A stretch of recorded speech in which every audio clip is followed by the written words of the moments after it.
ako. Laking bear brand ako. Laking bear brand kami. Laking bear brand kami. Bear brand ka dyan.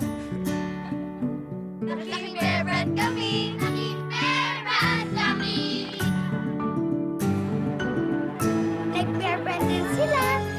Kayo rin eh. Imagine, ilang henerasyon ng pamilyang Pilipino ang laki sa Bear Brand. Matibay ang katawan, matibay ang pagsasama. Ito ang alagang Bear Brand. Para sa darating pang henerasyon ng pamilyang pinatibay, pundasyon ng isang bansang patibay.